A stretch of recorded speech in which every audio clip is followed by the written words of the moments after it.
नमस्कार, मैं हूं दीक्षा चौधरी। स्वागत है आपका हमारे चैनल समर्थ सहारा में। आज हम आपको प्रदेश की सभी छोटी बड़ी खबरों से रूबरू कराएंगे, तो चलिए शुरू करते हैं। प्रदेश के गृह मंत्री डॉक्टर नरोत्तम मिश्रा ने प्रदेश की जनता से अपील की है कि 1 मई से 18 से ज़्यादा उम्र के लोगों का वैक्सीनेशन शुरू हो रहा है। इसमें बड़ी संख्या में शामिल हों। इस समय वैक्सीनेशन कराना राष्ट्रभक्ति से कम नहीं है। वहीं दिग्विजय सिंह के ट्वीट और जीतू पटवारी के पत्र पर पलटवार किया। उन्होंने कहा कि ये लोग केवल ट्वीट और पत्र की राजनीति करते हैं। ऑक्सीजन की आपूर्ति को लेकर गृह मंत्री ने कहा कि प्रदेश में बड़ी संख्या में ऑक्सीजन की उपलब्धता हो रही है। अब लगातार ऑक्सीजन मिलने से मरीजों को राहत मिलेगी। साथ ही कहा कि कोरोना की महामारी के समय राजनीति नहीं करें और घर से बाहर भी ये लोग नहीं निकल रहे हैं और जनता इन्हें आने माफ़ नहीं करेगी। और आरएसएस के बुजुर्ग पदाधिकारी नारायण भाऊराव के कार्य को भी सराहा। उन्होंने कहा कि क्या कांग्रेस के पास ऐसा कोई व्यक्ति है जिसने ऐसा काम किया हो। राहुल, प्रियंका, जीतू पटवारी सब बस घर बैठे ही राजनीति कर रहे हैं। वहीं केजरीवाल पर सुप्रीम कोर्ट की टिप्पणी पर कहा कि काम करने के लिए मध्य प्रदेश के मुख्यमंत्री शिवराज सिंह जैसी जीवटता चाहिए जो केजरीवाल में नहीं है। आज ही हमारा एक ऐसा ही राजगढ़ में सुरेश यादव कोरोना में शहीद हो गया। लगातार हमारे जवान इसमें शहीद हो रहे हैं, इसलिए मेरी प्रार्थना है कि हमें डॉक्टरों के लिए ताकत बनना है, उनका सपोर्ट करना है, पैरामेडिकल स्टाफ का, जवान का कमजोरी नहीं बनना। ये मेरी प्रार्थना है। हम धीरे धीरे उस दिशा में आ भी गए हैं। आज अगर हमारे 13,469 नए केस आए तो 13,080 ठीक होकर घर भी चले गए। मतलब 300-400 का ही अंतर रह गया है। प्रदेश में अभी 96,000 एक्टिव केस हैं और देखेंगे आप कि 13,469 नए आए हैं तो 13,080 ठीक होकर भी चले गए। लॉकडाउन, जनता कर्फ्यू,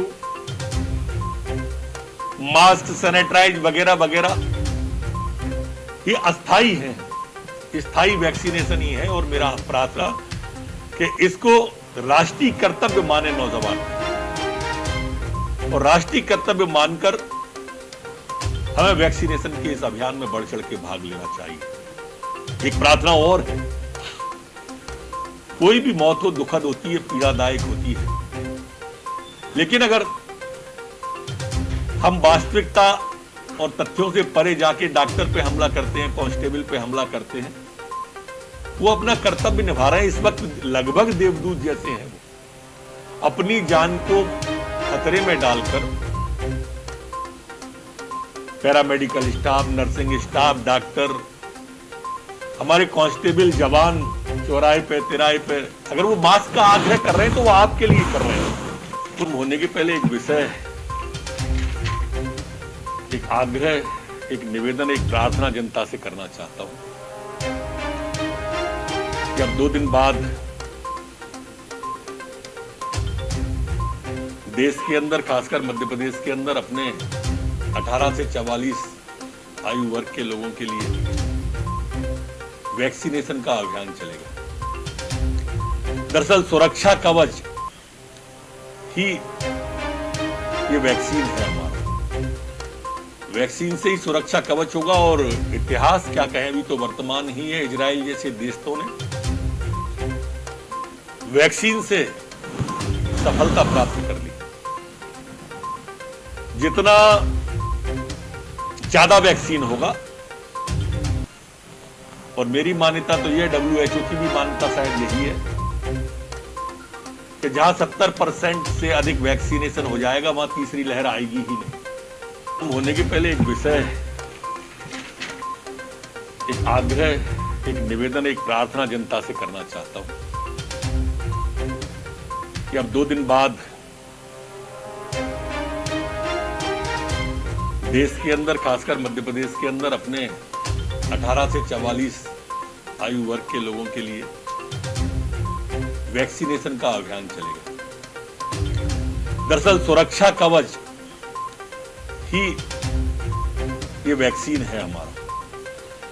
वैक्सीन से ही सुरक्षा कवच होगा। और इतिहास क्या कहें, अभी तो वर्तमान ही है, इजराइल जैसे देशों ने वैक्सीन से सफलता प्राप्त कर ली। जितना ज्यादा वैक्सीन होगा, और मेरी मान्यता तो यह, WHO की भी मान्यता शायद यही है कि जहां 70% से अधिक वैक्सीनेशन हो जाएगा वहां तीसरी लहर आएगी ही नहीं।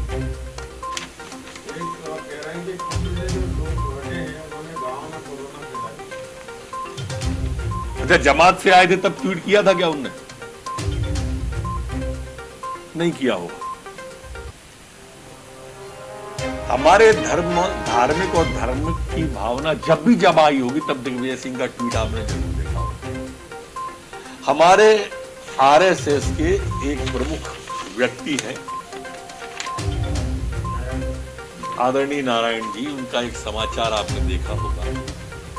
उन्होंने कहा कि मैंने अपनी जीवन जी ली है, इस नौजवान को मेरा बिस्तर दो, और वो 2-3 दिन में अपना बिस्तर देके इस दुनिया से चले गए। कभी इस पर ट्वीट देखा दिग्विजय सिंह जी का ऐसे मामलों पर? अगर यही कहीं सांप्रदायिक रंग ले रहा होता तो उनका ट्वीट तत्काल आता, क्योंकि वो विभाजन की राजनीति को प्राथमिकता देते हैं। वो उनका सोच हो सकता है, पर दूसरे के धर्म को छोटा बताने की कोशिश होता है।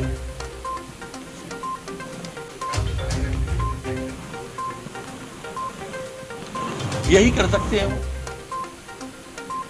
जब राहुल गांधी जी ट्वीट कर सकते हैं, सोनिया गांधी जी माननीय कर सकती हैं, तो वो भी यही करेंगे, बाकी कुछ कर ही नहीं सकते। उनका योगदान सिर्फ इतना है, लेटर पे, पेपर पे, ट्विटर पे, इतना ही योगदान कांग्रेस का इस आपदा में है। इतिहास कभी माफ नहीं करेगा कांग्रेस को मित्रों। आप देखना, एक जना कहीं अस्पताल में नहीं दिख रहा, एक जना सिंगल, एक जना कहीं मैदान में नहीं दिख रहा, एक जना कहीं कोई कोविड सेंटर में दिख नहीं रहा, खोल नहीं रहा।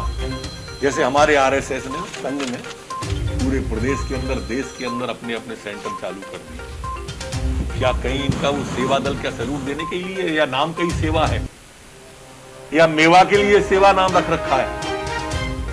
अगर इस आपत्ति और इस विपत्ति, इस संक्रमण की, इस वैश्विक आपदा पे भी कांग्रेस सामने नहीं आ रही तो कभी इतिहास उन्हें माफ नहीं करेगा। सिर्फ आलोचना करना, सिर्फ कमियां निकालना, सिर्फ कीड़े बीनना, ये उनको शोभा देता होगा, भारतीय जनता पार्टी के कार्यकर्ता को नहीं देता। हम इस आपदा की घड़ी में कई असफल भी होते हैं, तब भी हम प्रयास करते हैं, आपको मैदान में दिखते हैं। हम जूझते हुए दिख रहे हैं, हमारे मुख्यमंत्री से लेकर संतरी तक हम लड़ते हुए दिखेंगे, पर ये लोग कहां हैं? ये आज मूल प्रश्न है। ये हमारी कमियां बता सकते हैं, हमें फेल्यूर बता सकते हैं, पर तुम हो कहां? सिर्फ यही बताने को आए हो क्या समाज के लिए?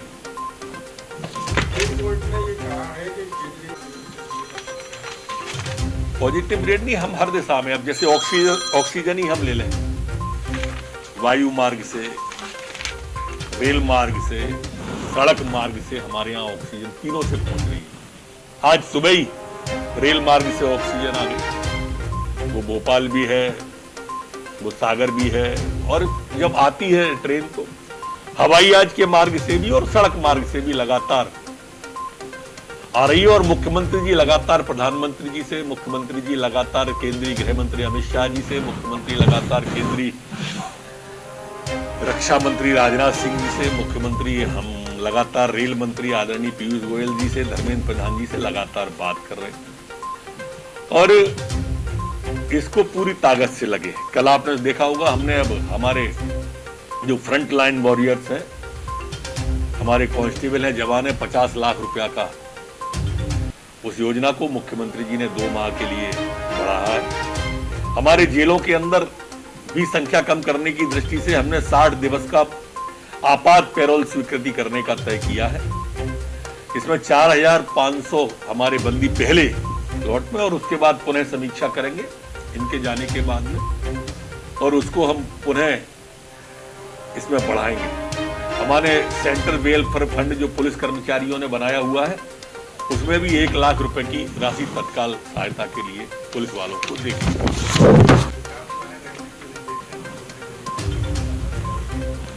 यही कर सकते हैं वो। जब राहुल गांधी जी ट्वीट कर सकते हैं, सोनिया गांधी जी माननीय कर सकती हैं, तो वो भी यही करेंगे, बाकी कुछ कर ही नहीं सकती। उनका योगदान सिर्फ इतना है, लेटर पे, पेपर पे, ट्विटर पे, इतना ही योगदान कांग्रेस का इस आपदा में है। इतिहास कभी माफ नहीं करेगा कांग्रेस को मित्रों।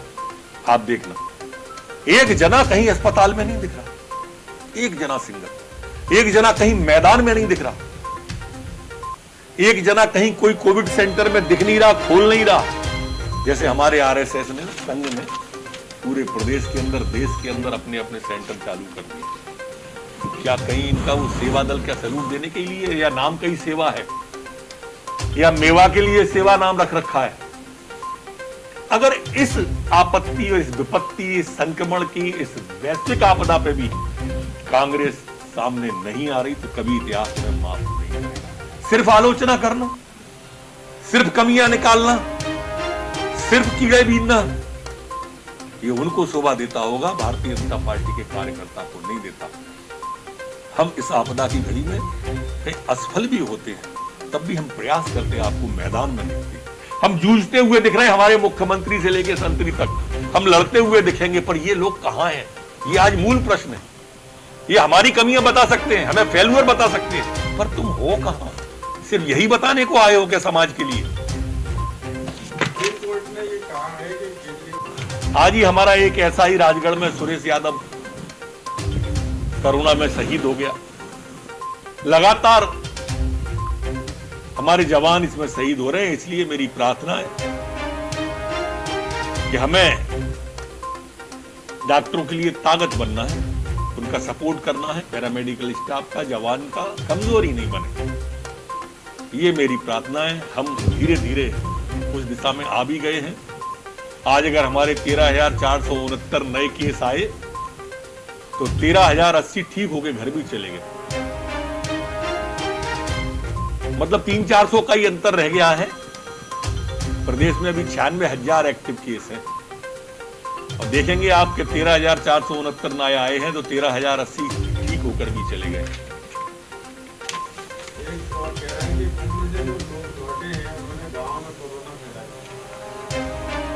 अच्छा, जमात से आए थे तब ट्वीट किया था क्या उनने? नहीं किया होगा। हमारे धार्मिक और धर्म की भावना जब आई होगी तब दिग्विजय सिंह का ट्वीट आपने जरूर देखा होगा। हमारे आरएसएस के एक प्रमुख व्यक्ति हैं आदरणीय नारायण जी, उनका एक समाचार आपने देखा होगा। उन्होंने कहा कि मैंने अपनी जीवन जी ली है, इस नौजवान को मेरा बिस्तर दो, और वो 2-3 दिन में अपना बिस्तर देके इस दुनिया से चले गए। कभी इस पर ट्वीट देखा दिग्विजय सिंह जी का ऐसे मामला? पर अगर यही कहीं सांप्रदायिक रंग ले रहा होता तो उनका ट्वीट तत्काल आता,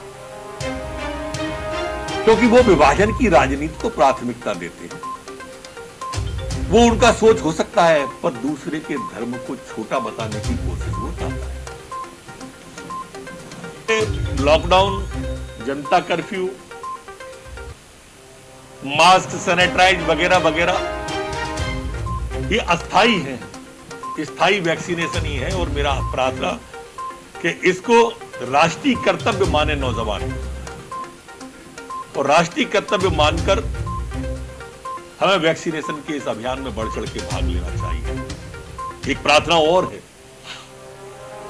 कोई भी मौत हो दुखद होती है, पीड़ादायक होती है, लेकिन अगर हम वास्तविकता और तथ्यों से परे जाके डॉक्टर पे हमला करते हैं, कांस्टेबल पे हमला करते हैं, वो अपना कर्तव्य निभा रहे हैं। इस वक्त लगभग देवदूत जैसे हैं, अपनी जान को खतरे में डालकर paramedical staff, nursing staff, doctor, हमारे कांस्टेबल, जवान चौराहे पे, तिराहे पे अगर वो मास्क का आग्रह कर रहे हैं तो वो आपके लिए कर रहे हैं। पॉजिटिव रेट नहीं, हम हर दिशा में, अब जैसे ऑक्सीजन ही हम ले लें, वायु मार्ग से, रेल मार्ग से, सड़क मार्ग से हमारे यहाँ ऑक्सीजन तीनों से पहुंच रही है। आज सुबह ही रेल मार्ग से ऑक्सीजन आ गई, वो भोपाल भी है, वो सागर भी है, और जब आती है ट्रेन तो हवाई जहाज के मार्ग से भी और सड़क मार्ग से भी लगातार आ रही है। और मुख्यमंत्री जी लगातार प्रधानमंत्री जी से, मुख्यमंत्री जी लगातार केंद्रीय गृह मंत्री अमित शाह जी से, मुख्यमंत्री लगातार केंद्रीय रक्षा मंत्री राजनाथ सिंह जी से, मुख्यमंत्री हम लगातार रेल मंत्री आदरणीय पीयूष गोयल जी से, धर्मेंद्र प्रधान जी से लगातार बात कर रहे हैं और इसको पूरी ताकत से लगे। कल आपने देखा होगा, हमने अब हमारे जो फ्रंट लाइन वॉरियर्स हैं, हमारे कांस्टेबल हैं, जवान है, 50 लाख रुपया का उस योजना को मुख्यमंत्री जी ने 2 माह के लिए बढ़ाया है। हमारे जेलों के अंदर भी संख्या कम करने की दृष्टि से हमने 60 दिवस का आपात पैरोल स्वीकृति करने का तय किया है। इसमें 4500 हमारे बंदी पहले लौट में और उसके बाद पुनः समीक्षा करेंगे इनके जाने के बाद में, और उसको हम पुनः इसमें बढ़ाएंगे। हमारे सेंट्रल वेलफेयर फंड जो पुलिस कर्मचारियों ने बनाया हुआ है, उसमें भी 1 लाख रुपए की राशि तत्काल सहायता के लिए पुलिस वालों को